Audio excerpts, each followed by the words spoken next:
What's up, Horns 2020 Nation? We are officially back for season 4, episode 6, after a very dreadful bye week. But it was a good. Damn it, I thought about it too much. We start that over. Does that upload when you stop it?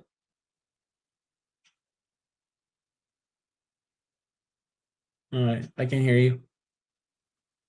Fine, sorry, I had it muted. Okay. I'm just gonna let it run, and then I know when to restart, so I'll just delete like that portion of the video. Okay. All right, my bad. Yep, you're good. So start whenever? Yep. All right, we'll get it at the minute mark. That way you know.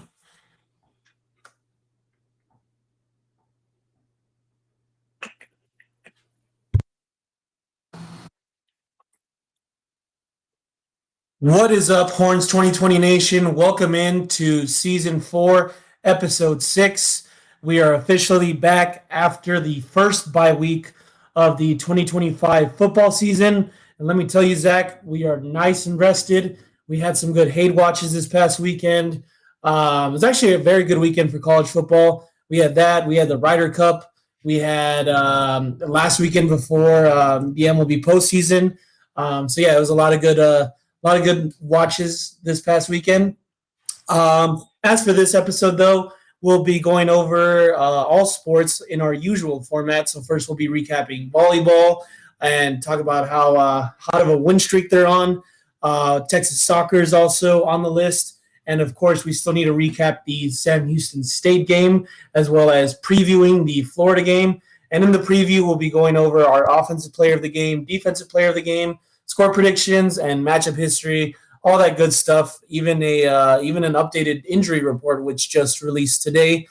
After that, we'll be recapping some of the college football games from this past weekend, as well as giving our picks against the spread, where we are currently sitting at 13-11.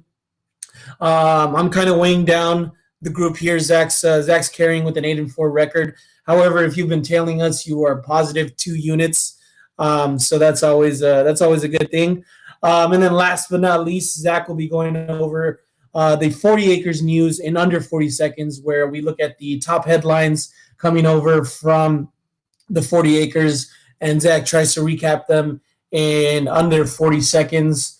So yeah, we got a jam-packed episode this week. Zach, how was your bye week? Are you nice and rested? Were you able to kind of regroup before SEC play?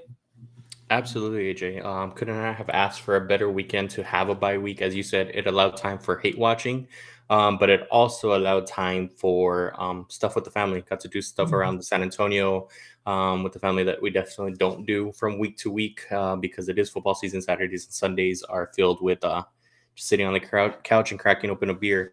But was able to do that as well as still have some quality time with the family. So definitely enjoyed it. AJ, I don't know if it was just me or not, but this weekend, I thought it was the best weekend of college football, to be honest, that we've had in a very long time. And we can talk about some of the games here shortly. But with that being said, AJ, I also think it was a weekend of where I saw the most weddings of all time as well. So it was just a funny little mashup there. Do you agree? Yes, that's correct. I was also a victim of a wedding this past weekend. However, the wedding was on Friday, so all good there. Gave me time to just recuperate Saturday, just watch the games and just enjoy them. So yeah, shout out to Victoria's family. But yeah, I mean there was a ton of things that happened this past weekend. Jake officially graduated from the police academy. Zach, we'll give him a round of applause there. Um, Hopefully he's listening to this episode. That way he can thank us. We still haven't gotten told thank you from Matt either for getting engaged. So yeah, he's engaged with his fiance, but he's not engaged with Horns 2020 episodes. So we hope that changes. But yeah, shout out to Jake, for our good friend of the podcast, for graduating from the El Paso Police Academy. But yeah, back to the football slate, Zach. I mean, we had Penn State, Oregon, LSU, Ole Miss, Bama, Georgia. I believe there were some other good games on Friday as well. Yeah, AJ, we had two quality games, honestly, on Friday nights. We had Florida State and Virginia go into overtime. We also had TCU and Arizona State's on a walk-off. Houston and Oregon State. Houston, a surprising now 4-0 team, also went into overtime Friday night. So just some absolute bangers throughout the entire weekend. Other games that you've mentioned on Saturday, BYU was in there. You also had Tennessee going into overtime with Mississippi State. That was Georgia Tech yeah. went into overtime with Wake Forest. Illinois and USC coming down to a walk-off as well. So overall, yeah, great weekend for college football, as you said. Yeah, you know what, Zach? I think I've had some questions answered this past weekend. I can officially confirm Mississippi State is good. Yep. Ole Miss, I know I said it in previous episodes, but they're good. I'm a big Trinidad Chambliss fan. LSU, though, LSU is not good. I don't know. I feel like this game kind of proved what team LSU is, and yeah, Garrett Nussmeier is not the guy. Yeah, AJ. I had a little bit of take there a couple weeks back of maybe overvaluing that Notre Dame game a little bit, and it's proving to become true. Yeah, Notre Dame finally won. They beat an SEC school, went into Arkansas and just dominated. But yeah, I think they are overrated. I don't think they're a playoff team. And I do think they inflated the LSU record a little bit there for us, but we're starting to see the true LSU. Yep. And then of course we had Bama, Georgia. Shout out to Alec for heading down to Athens. Said it wasn't a very good college town, very believable. But yeah, I feel like I don't know. I feel like that's still too early to tell on who's the superior team in my opinion. I don't know about you, but it's kind of where I'm at. I feel like Alabama and Georgia is just that weird one year to year where Kirby just can't figure out Alabama, and I think he's just in his own head at this point in time. Whether they get out to a fast start, they blow it up. They get out to a slow start, they blow it up. Yeah, I don't have much takeaway from that game. It was a great game, but I don't have much takeaway from it, to be completely honest with you. Yeah, it's pretty equivalent to what Sark is to Georgia, I guess, where I feel like we just haven't been able to figure them out yet, and that's kind of where Kirby Smart's at. But nonetheless, still a good game. Very winnable game for Georgia. But yeah, lots of good football. Zach, we also had the Ryder Cup. I mean, that was terrible. That was Scotty Scheffler. What's going on, brother? Yeah, AJ, I think what we need to realize is golf is not a team sport, first and foremost. America produces GOATs. We have the Tiger 2.0 in Scotty Scheffler, who is a proud Longhorn. So that is what ultimately matters. It's an individual sport. And Europeans, they just love playing with other men at this point in time, and they win when they're doing so at that. So yeah, that's my biggest takeaway of the Ryder Cup is they want a silly little trophy that doesn't mean much. Still the golfer of the year. To all true Longhorn fans believe Scotty Scheffler is the golfer of the year. Correct. Yeah. Yeah. There's arguments floating online saying that Rory had the better year than Scotty. That is completely false. That is propaganda. Do not fall for any of that. But yeah, that's kind of where we're at. But can we run through like your resumes real quick, AJ? Or yeah, I think we should. Yeah. I mean, yeah. Well, kind of first and speaks foremost, for themselves. The what? I feel like the resumes kind of speak for themselves, so we gotta run through it. Yeah, it's truly unbelievable that this is even a conversation, AJ. But for some Longhorns fans, we need to have this conversation, so we'll go ahead and have it. At the end of the day, we obviously know the Ryder Cup happened, but let's go ahead and compare majors. Every stat that I'm going to give off first obviously has Scotty stats because they are the greater number stats. So Scotty has 2 majors compared to 1 major. Scotty has 6 tournament wins compared to 4 tournament wins. Scotty has 17 top 10 finishes, and 15 of those were in a row, compared to 8 top 10 finishes overall. If we do want to talk about the Ryder Cup, Scotty did beat Rory head-to-head in the Ryder Cup when it mattered most on Sunday. He is the number 1 in the world. He didn't flake on the PGA playoffs. He also had more appearances throughout the entire PGA season. Also on record, did not cheat on his wife. Very happily married with a beautiful child. The happiest family. He may have farted out on screen, AJ, but he owned it. He accepted it and was accountable. He did not curse out fans in the process. And lastly, he donated to the Texas Floods, and Rory McIlroy did not. So I don't know about you. Yeah. I do think this is a heavily lopsided victory for Scotty. Yeah. Yeah, very important on the last point, Zach. We have still yet to hear from Rory McIlroy donating to Texas Floods. But however, outside of golfing, better man, Scotty Scheffler. We can all agree that. And I think that's what Scotty actually is striving for. Just who's the better man outside of golf. Ever since he started questioning his existence in golf, yeah, I think he cares about who's a better man at this point. So we're going to give him the better man and better golfer title over Rory. Congratulations, Scotty. You are the honorary 2020 Better Man and Better Golfer award winner. Yeah, the Walter Payton Man of the Year. Yeah, great resume rundown there, Zach. But yeah, still, yeah. I mean, that Ryder Cup was just tough to watch the first 2 days. Thank God we had college That was football on Sunday.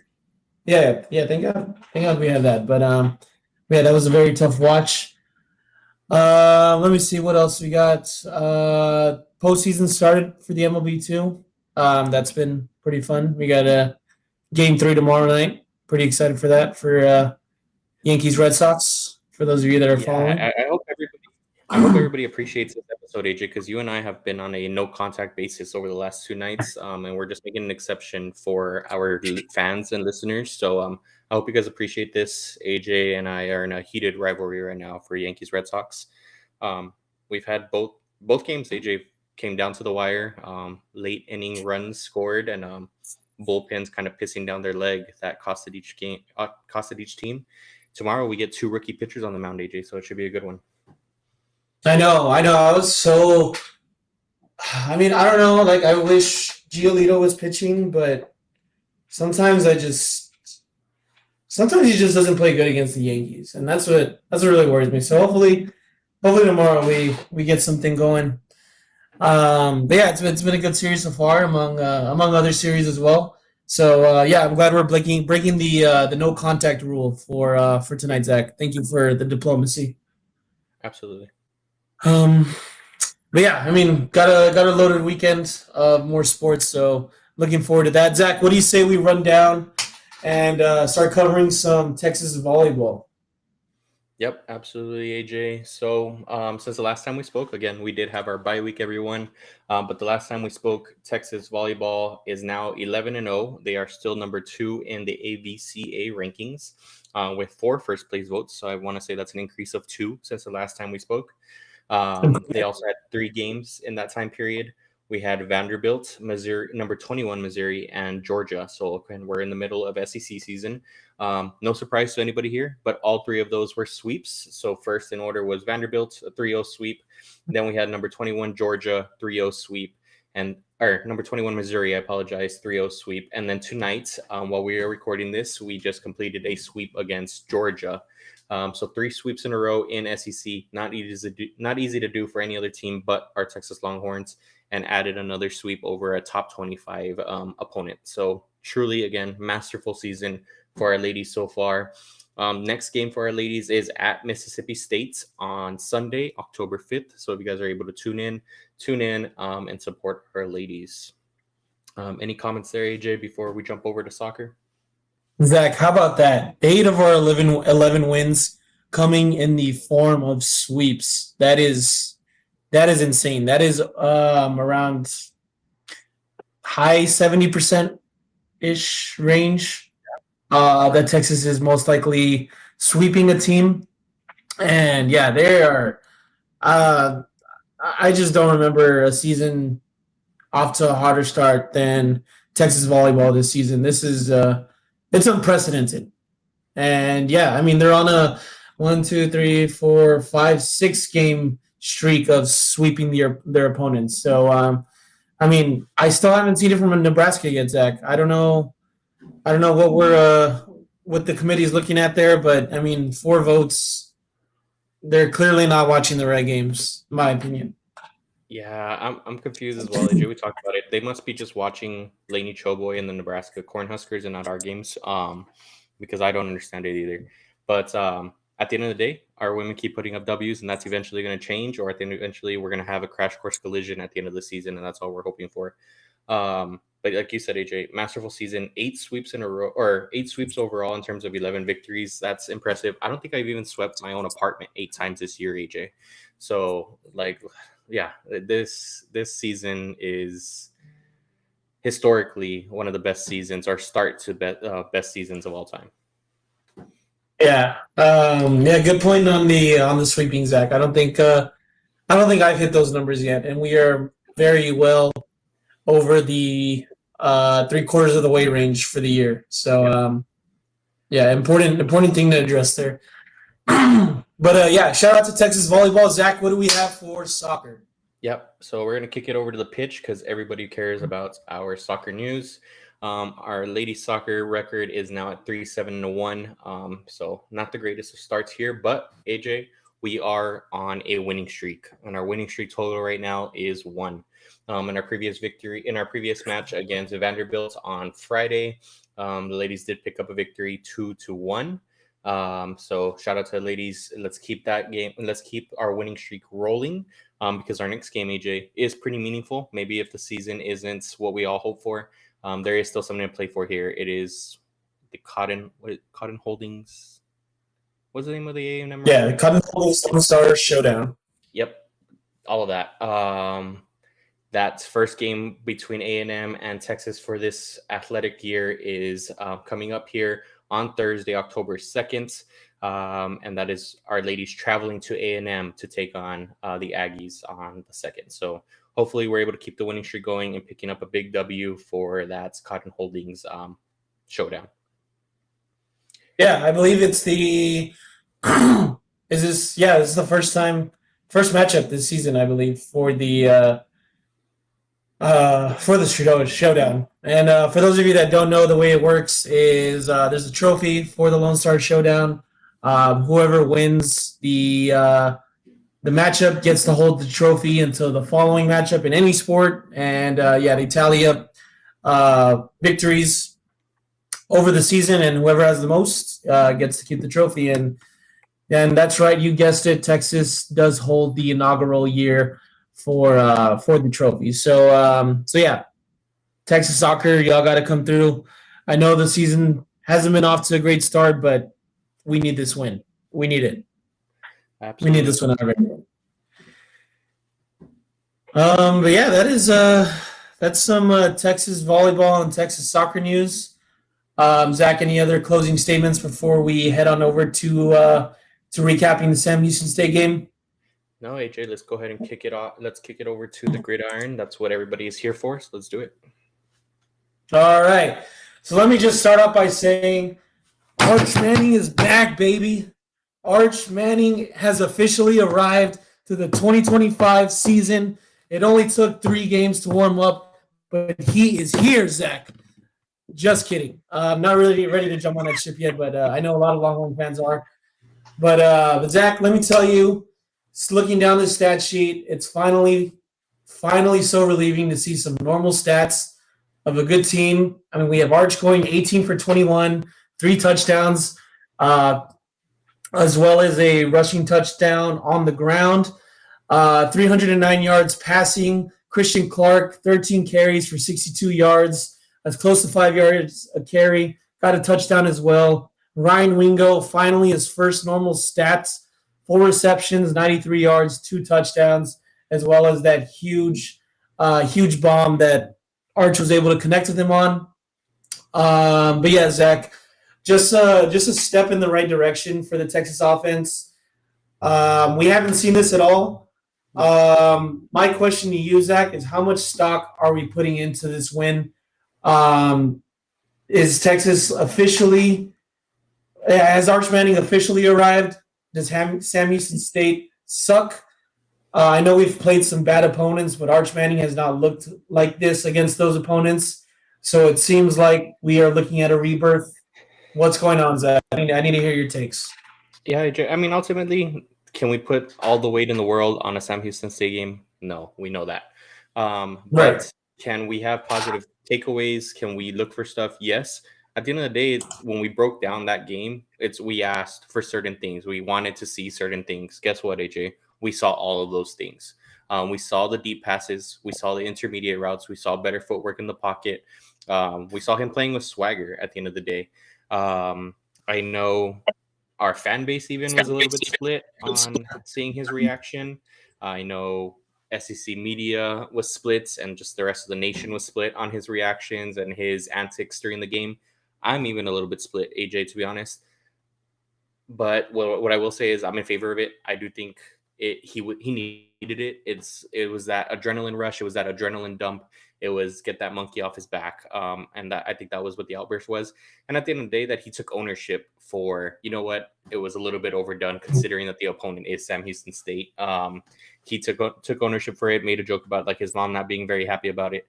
So at the end of the day, I'm happy about it, AJ. At the end of the day, I do take away something from it, and I do think that this is the start of getting the train rolling. I am firmly on that bus. Yeah. I'm kind of there. I wouldn't say I'm 100% on. I still and that's just like I can't get a read on this team yet.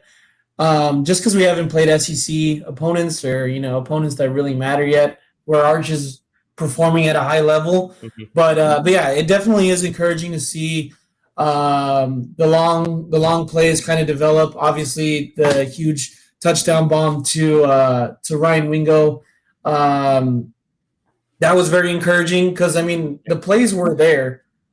The plays were there against UTEP. They were there against San Jose State, Ohio State, but he just wasn't connecting on them, and that was my biggest concern. Is can he fix his accuracy issues? We saw a lot of that this past weekend, and yeah, there were some other throws that I was also impressed with Zach. There was that deep crosser to was it DeAndre Moore or was it Wingo? Might have been DeAndre Moore. It was DeAndre Moore. Yep. Yeah, Arch being able to fit that through a window, that was very impressive. So yeah, he is making these high difficulty throws, and for some even maybe NFL level throws. But yeah, it's definitely encouraging, especially heading into Florida week. We heard it all. We heard it all the weekend before, saying this is the week Texas needs to get it right. This is as easy as an opponent gets for Texas, and yeah, it seems like we were able to execute like we should. And yeah, just everything else felt like it was clicking, Zach. It's just one thing when you have complimentary football, your defense looks good as well. The offensive line looks good. The run game, which was very surprising, we haven't seen it the first 3 weeks. That also was able to pick up. And yeah, you can attribute it to quarterback play or not, but it seems like this team is clicking at the right time, right before this weekend against Florida. So that's where I'm kind of at. Yeah, and to touch on that point real quick, like you talked about the throws, we saw throws throughout all of the games. There was a one or two throws that were like, that's the Arch Manning we want on a consistent basis. In the Sam Houston game, that's the Arch Manning we got throughout the entire game. I get it. Sam Houston was pretty much bottom 5 in the nation in terms of pass defense. Yeah. At the end of the day, you wanted to see what we didn't see against UTEP. We knew what we could have produced against UTEP, and it just wasn't there. That's a good takeaway at the end of the day. You can't complain about a great performance, and that's where I'm at ultimately overall. And then you talked about those passes, AJ. That one specifically over the middle to DeAndre Moore. It was a layered pass. It's beautiful touch. It wasn't necessarily that he's wide open or it was a blown coverage. The other pass that sticks out to me, AJ, and why it sticks out to me is that it's very reminiscent to Xavier Worthy and Quinn Ewers finally connecting on a deep ball after 2 seasons. Was that Wingo touchdown? You could tell that there just was something going on there. They weren't on the same page. It was mounting frustrations, even though nobody was saying it. You could just tell on body language that they were not on the same page. And that one just seemed, well, you talked about the week before that last touchdown at the end of the game, hopefully it just kind of opened the floodgates. It seems like the floodgates are completely open now. We were getting him the ball on screens. We hit him finally on that deep pass. And all you can hope for is that it transpires into exactly what Worthy and Quinn Ewers were able to do the rest of the season, which was, elite offense, and the last time that we've seen an elite offense, to be completely honest with you. So yeah, hopefully that is the start of that. Yeah. And then one thing I forgot to mention, Zach, was I guess, Arch Manning kind of unlocking himself the week of the Sam Houston State game. And, we even got it from Chase Daniel. We saw the snippet of him saying that Arch said he was back. And, I mean, for Arch to say that and then kind of, walk the talk, it's very encouraging. And, maybe the confidence is back. And yeah, he's looking good. And, I'm going to back him up on the stare down, Zach, just because I saw the play earlier in that game where that player that he stared him down, kind of, earlier in the game. But yeah, all power to Arch Manning to do that. He has my full consent. Do whatever you want, pal. This is your world. We're just living in it. I absolutely agree with you, AJ. I also saw that stare down. Also, that Sam Houston State player had the nerve to go and post a picture of him staring down Arch while he's on the ground earlier in the game. But you lost 55-0. What are we doing here? But I guess you're just happy to be able to step in DKR when you're in his stance. Yeah, I'm firmly with it. Also, one of his biggest critics, AJ, I'm not sure if you saw it, was Johnny Manziel. Yes, I will be honest. When I was in high school at the time, I was a Johnny Manziel fan. Hand up. Kind of ashamed for it now, but at the end of the day, AJ, I also saw those clips and knew who Johnny Manziel was at the time, and that's why I was a fan of Johnny Manziel, because of the attitude that he played with the chip on his shoulder that he played with. To all of a sudden shoot down Arch for that exact thing, it was pretty hysterical. He played Sam Houston State when they were in FCS school, not even FBS school. When they were in FCS school, he legit stepped over somebody like Allen Iverson did. Yeah, it was pretty comical to have that type of comment coming from Johnny Manziel at the end of the day, because what Arch showed there is a reason why I was a fan of Johnny Manziel, was just that chip on his shoulder, playing with an edge, and I hope I get to see that for the rest of the season. Yeah, yes. Very important you brought that up, Zach, because that was just a freezing cold take from Johnny Manziel. When I saw him do that, and that's a good point too. That was when Sam Houston State was in FCS. Yeah. Now they're playing with the big boys, so that's just more leverage towards Arch to do that. So yeah, that was wild that he said that. The audacity to say that is crazy. That's for sure. But yeah, I mean, just an overall dominating win for Texas football. They win the game 55-0. For those that care about sports betting, it was the first cover of the year for Texas football, so they are officially 1-3 against the spread. We hope we end that as a 9-3 against the spread going forward. But yeah, very proud of Texas. Real quick, just to run down some of the defensive stats from this game, because there's quite a bit of these. I mean, these are the best stats we've had so far, and if it's really because of Arch Manning, it's amazing, what a confident quarterback can do. But Ty Anthony Smith led the team with 5 total tackles. He had 2 that were solo. The team ended up finishing with 5 sacks and 10 tackles for loss. We had a sack come in from Brad Spence, Lance Jackson, Trey Moore was finally able to get a sack, Colin Simmons finally able to record a solo sack, Smith Orogbo, and that is it. Brad Spence also was able to tally a tackle for loss. Johnny McDonald was able to bring in an interception, and I believe that's it for the Texas defense. But either way, they looked very stout. They looked a little better than the Texas defense we've been seeing the first 3 games. And yeah, I mean, just overall improvement, which is what we love. Yep, couldn't agree more. Yep. Looks good there. So yeah, Texas is traveling over to Gainesville this weekend. Zach, do we have any other closing statements before we hop on over to the Florida preview? Absolutely not, AJ. I am 100% ready for SEC play. Yeah. So SEC play, Zach, is officially here. Texas travels over to Gainesville, Florida, to take on the unranked Florida Gators football team. Just to give you a quick breakdown on this historic rivalry. Just kidding, it's not very historic. But before 2024, Zach, can you guess when was the last time these two teams faced off against each other? Honestly, Joe, we even talked about it this earlier today, and I already forgot. 1954. Nope. It is 1940. Yes, that is before World War II. Texas did play Florida before last season in Gainesville in 1940, and Texas won 26-0. Texas currently owns the series against Florida. We've played them 4 times, and we have a 3-0-1 record against them. Currently on a 3-game winning streak. And these matchups date back to 1924, Zach, where we tied Florida 7-7. So that's pretty interesting. That is so long ago, AJ. Yeah. I honestly didn't even know 1924 actually happened. I thought it was just something that they wrote. Yeah, that's the Roaring '20s right there, Zach. That is a whole grandparent ago. That's a few generations. But real quick, just to give some stats on SEC play for Texas. Arch Manning currently at 888 passing yards in the year with 9 touchdowns, 3 interceptions. Jared Gibson with 155 yards and 1 touchdown. Parker Livingston, 232 yards, 3 touchdowns. Kind of a surprising name to see there, given that everyone had the hype on Ryan Wingo. Colin Simmons currently leads a team with 1.5 sacks, and Michael Mookie Taff with 25 tackles.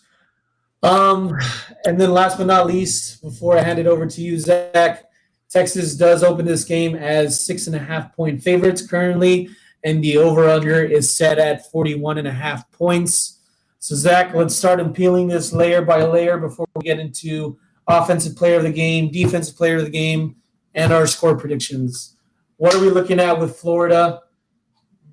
I believe they have a quarterback that is somewhat decent. Yeah, AJ, they have a former 5-star recruit in the name of BJ Gagway. He is notorious for his turnovers, and I think that's pretty much all I have on BJ Gagway. No, I'm just kidding, AJ. His name is, for everybody that isn't familiar, is DJ Gagway. Sorry. See, I can't even get Gagway out of my mouth. DJ Lagway. He is a former 5-star quarterback. Was supposed to be the next big thing. Was supposed to lead Florida out of the pit of doom that they've been in since Tim Tebow left. And it just has not transpired that way, AJ. If everybody thinks that we've had it rough with Arch Manning for these 4 games to start the season, they have not watched Florida football because, they only lost to LSU, who we talked about earlier this episode about being overrated. They only lost to them because he threw, 5 interceptions, AJ? And they lose a nail biter to them there. But yeah, AJ, before I turn it over to you, I haven't been a fan of DJ Lagway since, I'm not sure if you watched, AJ, that Netflix documentary of the SEC schools last year. Texas wasn't on it, but there was a few SEC schools. A&M was one of them. Florida was one of them. And the victimization that he played, the poor me mentality that he kept displaying was honestly quite annoying. And I remember texting Dom about it, that he just annoyed me, and I just wasn't a fan of DJ Lagway anymore. A guy, again, former 5-star. We know he has the biggest NIL package there at Florida. And he went from being the backup at the beginning of the season for Graham Mertz last season. In the docu-series, he's talking about how he thinks he's deserving the spot. He gets the spot because Graham Mertz gets hurt, and then immediately has a bad game, and he starts talking about he doesn't feel like it's fair about the expectations that are placed on him, all of the pressure that comes with starting at a Florida or at a top school like Florida. Nobody understands it. Immediately becomes the victim. At that point in time, I was out on him, AJ, and for that reason, not surprised whatsoever by the performances that we've gotten from BJ Gagway this entire season. Yeah, BJ Gagway. What a name, Zach. That is. I've been waiting to hear that on this podcast. Just for you to say that name. So, yeah, thank you for saying that. But yeah, I mean, honestly, I kind of fell into I'm not going to say kind of. I did fall into the DJ Lagway hype heading into the season. I believe I did have Florida as one of my top 12 teams to make the college football playoff. That is not happening anymore. But yeah, he's been super underwhelming this season, and it's been kind of worrisome because I mean, like there was so much hype, there were so many bright flashes that we saw last season for DJ Lagway to kind of blossom into that Florida quarterback that the fan base has been waiting on. But yeah, I mean, he's just been super disappointing. You could blame it on coaching if you want, Zach, but I just feel like the really good players kind of overcome that, and yeah, they just kind of play their game, and the coach kind of runs off that high. But yeah, it's been super disappointing to see him kind of not play to the expectations that we've wanted. But nonetheless, I mean, it's no mercy this weekend. I feel like he's in for another tough challenge. This might be, I don't know. Yeah, you know, I'm going to say this might be the toughest defense he will probably face this season. And you know, I was going to say Georgia, but it's clearly Texas. Texas, as far as having the best defense, I do think we have a better defense than LSU, who was able to get 5 interceptions off Gagway. But but yeah, it's going to be an interesting matchup, and yeah, we'll see where things kind of go from there. Yeah, even with that being said, AJ, there was something I was watching ESPN earlier this week, and there's discussions about like even if DJ Lagway improves at this point, he's a darling to some people's eyes. Let me start off with that. But they were talking about even if he improves or this offense improves, will we even get to notice it because of the gauntlet they have? At the end of the day, as you said, AJ, if you are the 5-star caliber that you were supposed to be, that shouldn't matter. You should be prepared to play games of this nature. They were talking about how in three out of the next 4 weeks you have to play Texas, Texas A&M, and Georgia. And obviously, as you said, Mississippi State's not a easy game by any means. But at the end of the day, if you are getting paid that money, if you are as highly touted a recruit as that you are expected to compete. You are expected to perform at the highest level, and there is no excuses, as you said, and no mercy. And I hope that's exactly what we get out of this Texas defense against him this weekend. Yeah, yeah. Um, Zach, it was mentioned, I believe, 2 weeks ago. Yeah, yeah, 2 weekends ago when they lost to Miami. This is actually the night of the Sam Houston game that DJ Lagway was seen wearing a boot after the game. But it seems like, and I'll let you read off the injury report right now, but it seems like he will be 100% healthy and have his first matchup against Texas this weekend. Yeah, AJ, from what I took away was that he was preparing his loser's limp already. Yeah, he's a notorious loser limp, and he was already preparing that. They were sizing him up for the correct boot he's going to be wearing on Saturday night. So yeah, can't fault him there.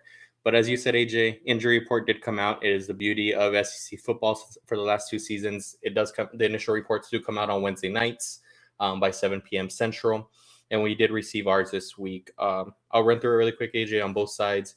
As you said, DJ Lagway is no longer on the injury report, so he is expected to return. In addition to 3 of their defensive linemen who were out last game, so they do get some help there, and they also should be debuting their highly touted freshman wide receiver Dallas Wilson, who is also returning from injury, so he'll be making a debut and supposedly going to be help for BJ Lagway. In terms of our injury report, AJ, we do have 1 player listed as doubtful, so we more than likely consider him out. He's been out. This will be his 2nd game out now, pretty much 3rd game because he was hurt on the first play of the UTEP game. But CJ Baxter is doubtful.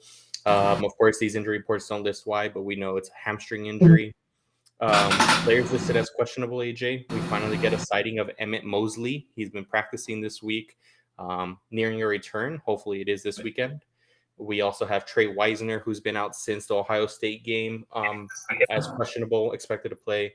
And then defensive back Kobe Black is also listed as questionable. We do have Malik Muhammad and Xavier Felix-May listed as probable, so both expected to play here. So AJ, we do have some of the players that we've been looking for to get back. We are also getting them back. Florida is also getting players back. So we're getting close to 100% on both ends in terms of this matchup. Yeah, you know, it's ever see doubtful on an injury report. I just assume the player's not playing. Yeah. So safe to say we can not expect CJ Baxter to be out there this weekend. So, really quickly, AJ. Yeah, I agree with you there. Funny enough, I just saw this tweet come through. Billy Napier, who, if you guys are not familiar, is on the hottest seats in college football overall. Billy Napier is the coach for the Florida Gators. He said today DJ Lagway had his best day of practice today since he started practicing. So AJ, he is over his loser's limp, or he's practicing with his loser's limp, but it was his best performance with his loser's limp since he started practicing. So, yep. Yeah, I mean, he didn't specify, but I mean, it could be the best practice he's had on one leg. Don't know if he's using two legs there. Just throwing it out there. So, but yeah, I mean, we'll see where we'll see. But yeah, I mean, Sark said the same thing before Arch's big game. I don't know. Can't really trust Billy Napier, really, especially when you're on the hot seat like this, in my opinion. Agreed. All right, Zach, let's get into some stats and some breakdowns of the game before our usual picks. So real quick, just to highlight Florida's defense, who at the beginning of the season was praised for having currently under second-year defensive coordinator Ron Roberts. Florida Gators get points per game. 40% red zone conversion rate for their opponents, which is tied 14th nationally, and that is out of a total of 10 red zone trips. So the Florida defense is still something not to take lightly. We'll see how Texas kind of works through that. Currently, Texas ranks. Where is this? Where is the stat? I just missed it. But yeah, Texas. I don't have the exact numbers, but Texas currently ranks one of the best teams and in starting field position. So that can be accredited to our defense. So we expect them to come up big there. But however, Texas does rank 135th nationally in terms of scoring offense. So again, that is just a tale of the tape from the past three games. We know that things kind of shifted the last game, so not to take anything too literal there, but yeah, we'll take those stats into account this upcoming weekend. Yeah, anything else to look forward to, Zach? From Yeah. Florida's offense, defense. Yeah, AJ. So I mean, you talked about it a little bit there. I think the one point that I want to call out here is, and maybe you might have mentioned I did cut out a little bit, AJ, but Florida hasn't scored more than 17 points in their last three games. So the three games that they had competitive teams against, they haven't scored more than 17 points. You talked about the field position. I expect a masterclass from our defense. I expect them to be ball hawks. I expect them to put pressure on BJ Gagway. Again, you talked about it. LSU was able to force him into five, or they didn't even have to force him. He gave away 5 turnovers, to be completely honest with you. So I expect a little bit of the same here for our defense, and yeah, masterclass. And we want to see a good performance from our offense. But I think everybody needs to understand that even though this is a 1-3 team, you highlighted it perfectly, AJ. Their defense is formidable. They did get 3 key components of their defensive line back as well. So we need to understand that. Of course, we're not looking for a 7-point game or even a 10-point game from our offense. We're expecting more, but we also need to temper those expectations. This isn't a normal 1-3 team. Over under 1.5 turnovers for the Texas defense, Zach. What do you? Oh, I'm banking on the over. Absolutely. Okay. Yeah, throwing 5 interceptions in one game is crazy to think about, but it's not impossible. That's for sure. But yeah, I mean, Texas defense, I think we're just expecting them to kind of take over this game really, and just get the offense in good field positions. And yeah, I mean the offense just needs to click like they did against Sam Houston State, and I think we're all good. Yep, I agree with you here, AJ. 100%. All right, Zach, let's get into our offensive player of the game, defensive player of the game, and score predictions. You will go first, and yeah, feel free to take that. Yep, offensive player of the game, AJ, we're looking for Ryan Wingo. Defensive player of the game, we are looking for Anthony Hill Jr. And our score prediction for the game, we have 31-13. Get your horns up, Texas Longhorns. All right, let's go. So we have Texas covering, and the over in play, Zach. As for myself, my offensive player of the game, Parker Livingston. He was relatively quiet the past game, so let's expect him to make some noise. Defensive player of the game, I'm going to go with our D lineman, Hero Canoe, who has been playing pretty decent as of late. And as for my score prediction, I got 24-10. Hook 'em. I love it, AJ. I love it. Shall we talk about these really quick before we move on? Yeah. Let's get into them. Why'd you choose Ryan Wingo, Zach? Honestly, AJ, I was gonna try to pick Wisner here, but we literally just went through the injury breakdown and the report. Florida getting 3 defensive linemen back while they have 2 defensive backs out. It seems like, and talking about hopefully Archie's able to build on a performance. Wingo able to build on that performance as well with him. I'm looking for this to continue being a breakout game. I'm looking for a touchdown. I'm looking for a connection on a deep pass. Looking for us to operate those screens a little bit more. So yeah, that's why I'm picking Ryan Wingo here. I'm hoping again that Ryan Wingo turns into who we thought Ryan Wingo was going to be, and it was a bona fide stud who is up there with the elites of college football wide receivers. So yeah, that's why I'm picking him here. Yeah, and that's kind of like why I went receiver 2, just because just process of elimination, like you mentioned. 2 other DBs are out. We expect Texas and Sark's play calling to exploit that in some way. So yeah, that's why I'm running with Parker Livingston. Although it's kind of a placeholder because if Emmett Mosley plays, which player I'm super high on. If he does end up making it out there, he probably will be on limited snaps, but I believe he will be a very efficient wide receiver if he does produce on Saturday. But yeah, as of right now, Parker Livingston, he's able to work out of the slot, able to work on the outside. And yeah, him and Wingo complement each other very well. So I can see a huge game for either player. So yeah, we'll see how Texas airs out the ball on Saturday. What about your defensive player of the game, Zach? Why did you go with Anthony Hill Jr.? AJ, I just feel like we haven't seen him explode on the scene. We talked about the beast that we had between him and Colin Simmons, probably the scariest duo in all of college football, and then adding Michael Taff as the trio there. We just haven't seen him explode. He's made good plays. He also hasn't had the opportunity to be that spy of a linebacker that we've seen him be in the past, like when we were facing Jalen Milroe last year. Don't know if he's going to be needed to that capacity against BJ Gagway because he does stay in the pocket a little bit, but he does have mobility when he's not walking around in his walking boot. So yeah, I'm taking Anthony Hill as a spoiler, AJ. The reason I'm also taking him is because I think he's going to have a huge game against Oklahoma next week. I do think we start employing the type of defense that we're going to have against Oklahoma as well. So next week, AJ, spoiler for everybody, my defensive player of the game is Anthony Hill Jr. as well. But I'm looking at him build off of Saturday's performance for next week. Yeah.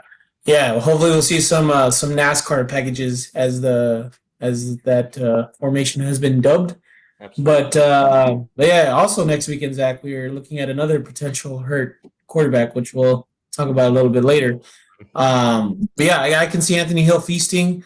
We still need that game from him and Colin Simmons to have their true breakout. And yeah, hopefully he comes through. He came through last year during SEC play. So yeah, shout out to Anthony Hill. As for my player, I'm going with Hero Canoe. He is the newcomer to the defensive line. transfer from Ohio State. Zach, he's put up some numbers. He had a great game against UTEP, and he's shown some flashes all 3 games. And for those of you that don't know, Texas has had a lethal defensive line ever since Coach PK has taken over the unit as a whole. And whenever you have good defensive linemen, Texas football on defense is a very, very, very potent for disruption. So I'm gonna ride with our guy Hero Canoe. Hopefully he's able to produce like T'Vondre Sweat. Yeah, I like that pick, AJ, especially with a offense that hasn't shown the ability to pass the ball tremendously. They might lean on the run when they have a running back like Jordan. I think it's Jordan Ball. I know the last name is Bob, but a physical runner. We faced him last year, so picking a big man up front, I like that pick. Yeah, offensive line for Florida not looking too good either, and good nose tackles exploit that. Yep, I love that pick, AJ. In terms of score predictions, AJ, see you're not expecting an over/under hit, or you're not expecting an over to hit here. You have 34 points overall. So, as we mentioned, I'm assuming you're looking for a defensive battle here. Yeah, low scoring. I still think there's some kinks to work out on the Texas offense. And like I said at the beginning of the episode, Zach, I still do not have a solid read on this Texas team. I feel like a couple of years ago when Quinn was starting, I kind of knew what I was expecting out of this team. And now it's kind of hard to tell. So, I'm not really too confident in this pick, but, I'm just going to ride with what Vegas has been giving us so far, and that is a low-scoring game. However, Texas is expected to cover in a dominating fashion. So yeah, I'm kind of riding on that. Otherwise, I'd kind of be leaning where you're at, 31-13. But yeah, I'm riding with 24-10. Yep. I'm with you, AJ. I do think we're going to lean on our defense. I think that's something that we need to – that's something we didn't talk about during the Week 5 coverage, AJ. I get that we haven't looked the best on offense, but after watching Week 5, AJ, I'm confident that we can just lean on our defense, similar to what Ohio State is doing. Lean on our defense, and it's going to take us very far, and still going to keep us in the conversations for what we thought we had in the beginning of the year is a national championship caliber roster. And for that reason, I'm very high on our Longhorns. I want to say that. And for that reason, I'm picking 31-13 because I do think our defense takes away the ball a couple times. It gives us that short field, and we're able to capitalize a couple of those times. So yeah, I'm taking 31-13. Even then, I wasn't gonna do 13. I was gonna keep it around 10, 6 points, but I'm gonna be generous here, give Florida 7, because I did see them, or in last year's matchup, also again that running game did wear on us a little bit towards the end of the game. They were able to score later in the game using their running game. So I'm expecting something like that towards the end of the game where they get a last touchdown in. Yeah, good point. Because I do remember when Baugh kind of,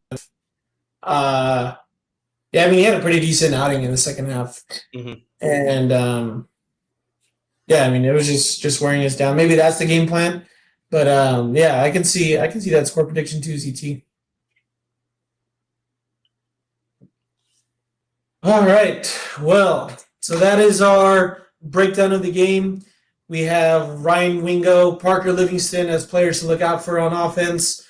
As on the defensive side, we have linebacker Anthony Hill Jr. to have a spectacular game, as well as Hero Canoe, the newcomer on the defensive line. And as for score predictions, we have Zach, 31-13 Longhorns, and we have myself, 24-10 Texas. Looking good so far. Zach, as far as other teams in the SEC, how do you think Texas kind of stacks up against them?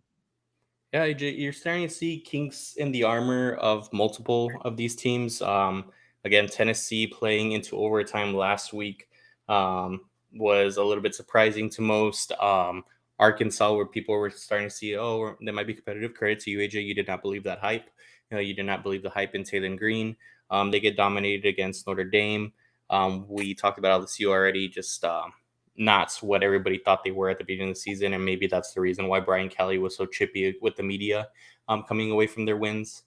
Really, AJ, SEC has a little bit of a Big 12 feel to it this year, to be completely honest with you. I feel like it's going to be everybody beats everybody, and it's kind of a conference of chaos this year.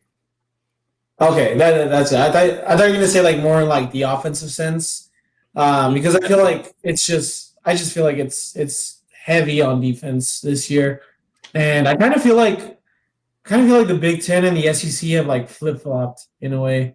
I feel like I don't know, Big Ten is scoring points left and right in their football games, while the SEC isn't. I mean, you have like Tennessee, Mississippi State, but I mean the big dogs aren't really dominating as much as they should, but yeah, I think we're starting to see who the real the contenders are and the pretenders, Zach.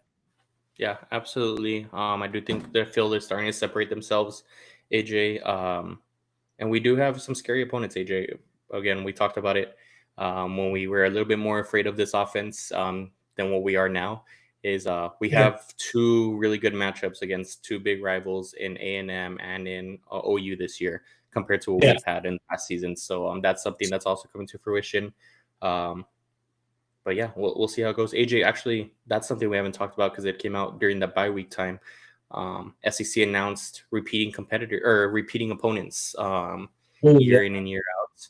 For those that have not seen that news, our repeating opponents, again, we just mentioned them, OU and A&M will be our yearly opponents, with our third yearly opponent being the Arkansas Razorbacks. AJ, any takes there? I feel like it's kind of expected. Yeah, I mean, there were talks about that in the preseason, and I feel like, I mean, nothing really surprising there. There were other teams with rivalries that the SEC is trying to establish, which I wasn't really too aware of. I believe Ole Miss and OU were one of them. Yeah, that one was a weird one for sure, and that one it kind of was made fun of. I was seeing it. Yeah, it was. I mean, it's gonna make great things. Thank God they saved the historical rivalry between OU and Ole Miss. That one was definitely a weird one. Yeah, I know. I feel like we could have got like OU, Tennessee.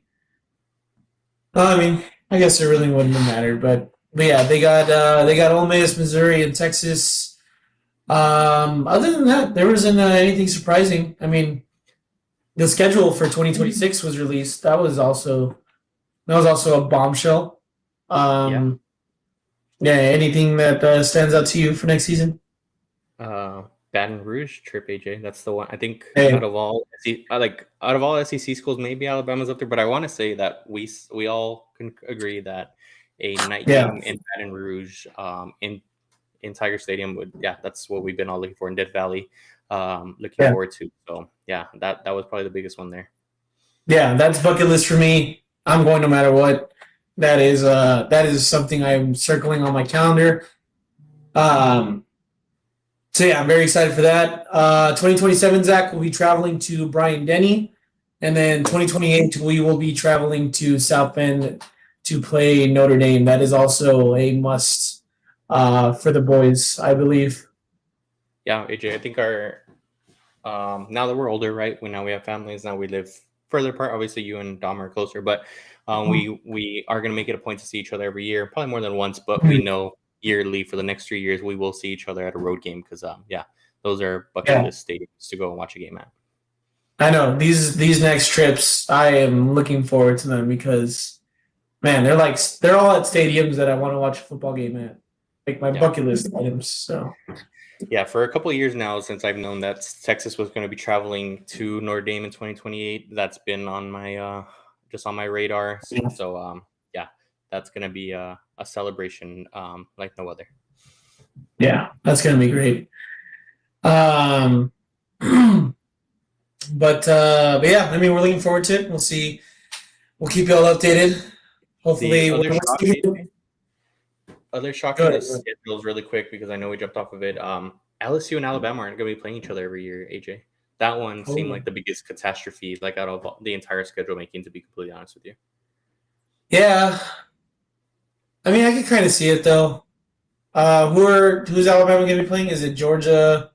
Alabama is going to have. No, honestly, Alabama kind of got away with it. They obviously have Auburn, so that's the one that you couldn't get rid of, right? But they have Auburn, Tennessee, and Mississippi State. Yeah, Mississippi State is a layup. Yeah, that's the one that I just felt weird doing. The team that I honestly feel got away with the easiest out of the bunch was Georgia. Their repeating opponents being Auburn, Florida, South Carolina. I mean, in recent years, right? Obviously, every SEC school has had at some point in time where they were a glory school, but in I don't know, the last decade, these three teams have been definitely towards the bottom of the SEC. So yeah, I feel like Georgia definitely got the easier one out of everybody here. Yeah, I feel like those are tough games to play away though. Like, yeah, I don't know. I mean, those night games in the swamp. Like for Auburn. Did Georgia and Florida even play at each other's stadium? I think that's the one that they played like in Jacksonville or something. Yeah. Oh, that's right. Yeah, that's a good point. Yeah, it's like us and OU. That's a good point actually. But yeah, either still like playing in Auburn, South Carolina at night. I feel like it's kind of intimidating. But yeah, otherwise still easy as this stands right now for Georgia. Yeah, 100%. But I'm glad we obviously keep Oklahoma and Texas A&M rivalry. The Arkansas one, AJ, I said this in our text messages. I get the history behind Arkansas and Texas, but I definitely wouldn't have minded, even though obviously it would make for a tougher schedule, right? But I wouldn't have minded putting another, I don't know, a team that would be fun to watch on a yearly basis. But it's okay, especially if we're going to be getting schedules or non-conference schedules like Notre Dame in 2028. We know that we're always going to have some sort of game to look forward to, so I'm okay with that. Yeah, and even then, like it's still like we kind of need a layup, but yeah, I mean Arkansas is fun. I guess that just means more trips to Fayetteville. Am I right, ZT? Yeah. Never going back there, AJ. But yeah, at the end of the day, like you said, it's not a cakewalk, but it does offer a fun, competitive rivalry game still year in and year out. Exactly what we're talking about, like Ole Miss, Oklahoma. They're gonna become a rivalry game, I guess, but it definitely nothing there in terms of history. So that's we have history with Arkansas. Yeah, Southwest Conference. Let's bring it back. Yeah, the other team I would have been like, you know what? Let's just play Vanderbilt every year. Like every other year, we can maybe take a trip to Nashville if we wanted to. So that one I wouldn't have been opposed to either, but it's all right. Yeah, that's like the only other SEC city I want to travel to, really. Yeah, I agree. I know Tennessee's kind of lucky. I don't know who else Vanderbilt plays, but oh yeah, Tennessee has Kentucky and Vanderbilt. Yeah, be thankful that you get to play Vanderbilt because that's just a fun trip. Yeah, they're not always going to have a 30-year-old quarterback either that makes them competitive. So yeah. Hey, well, this guy, he's got a big matchup this weekend. His last one before he turns 30. So, yeah, shout out to Diego Pavia. But Zach, what do you say we get into some picks against the spread, and then you kind of end things with 40 acres in 40 seconds? Absolutely, AJ. Do you want to go first on the picks, or shall I? Yeah, sure. I'll take him first. All right. So currently standing at 5-7 right now. Very disappointing, but we're looking to improve that this weekend. Hopefully go 2-1. I think we have a good chance of going 3-0. But for my first game, I got to dive into the Diego Pavia and Ty Simpson battle of the weekend, and I'm going to go with Bama Vandy over 56.5.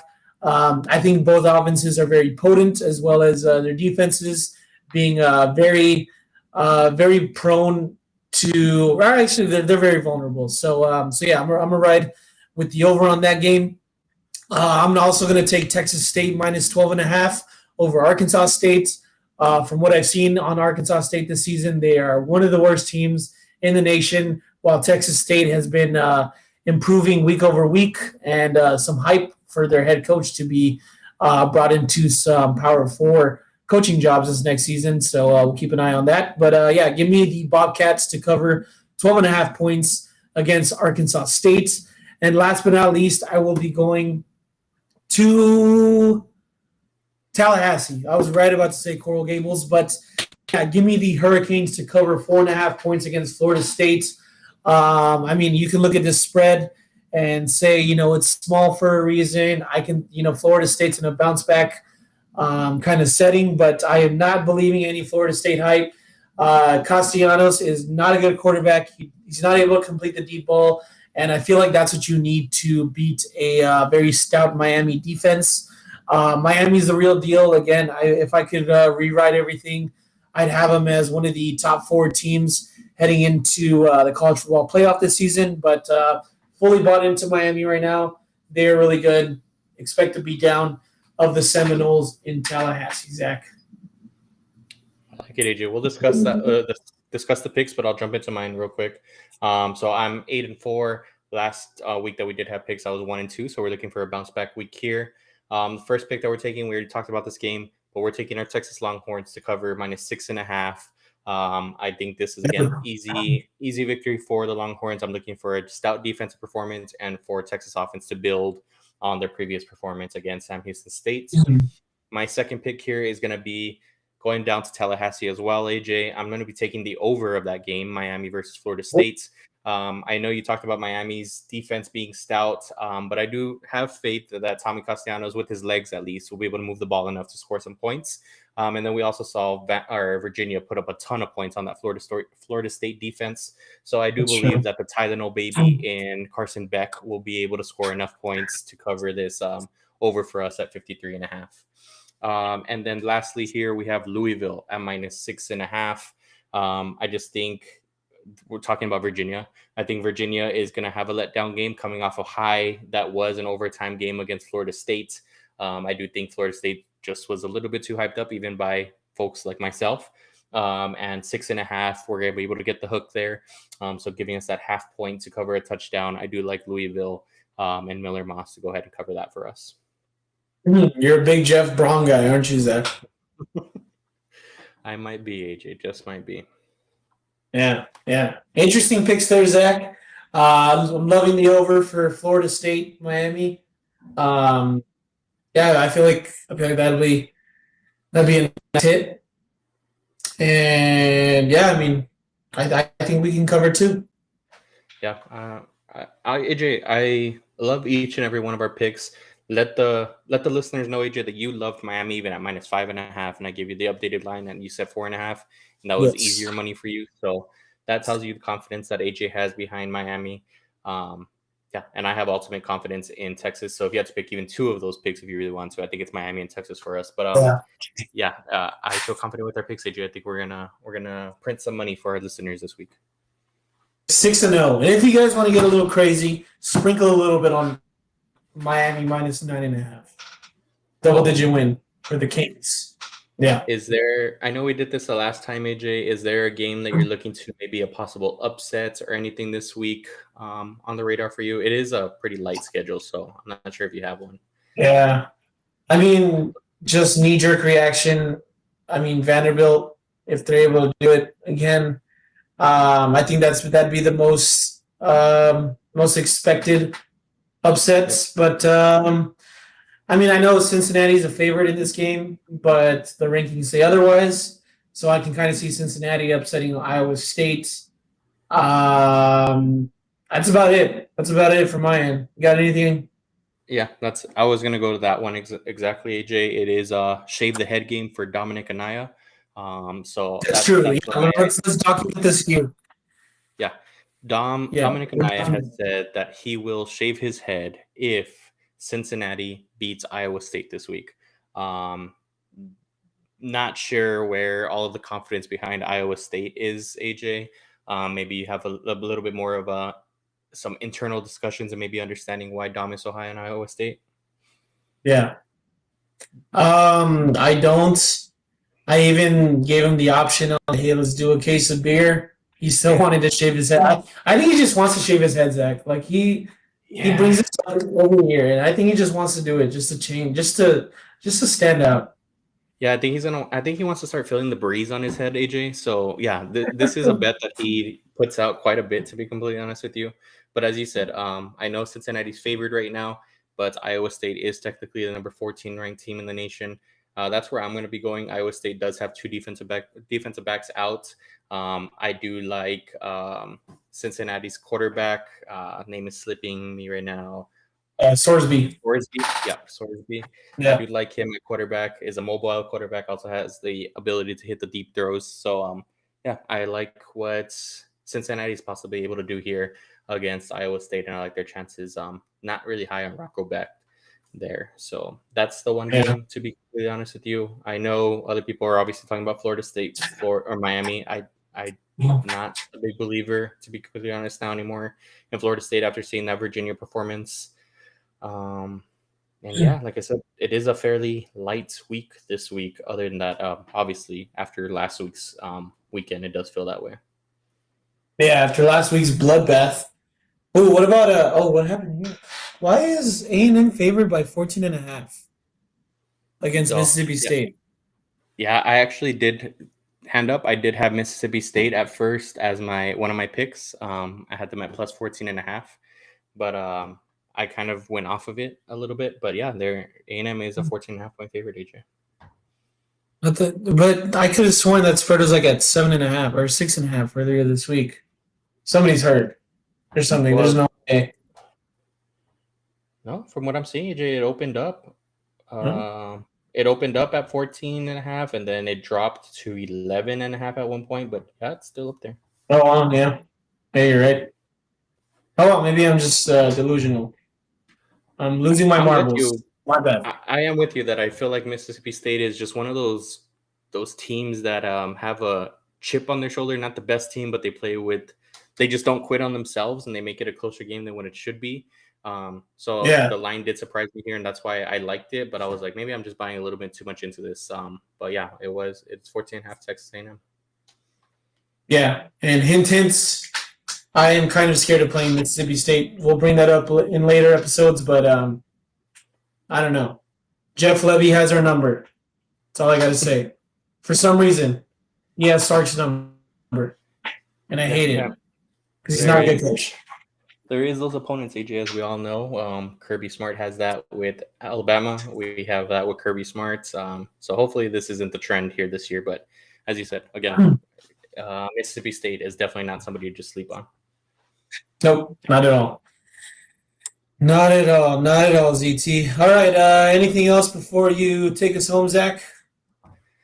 No, AJ, it's been a phenomenal episode, jam-packed right off the bye week. I think we're about ready to wrap it up. Let's go 6-0, baby. Let's do it. All right, Zach.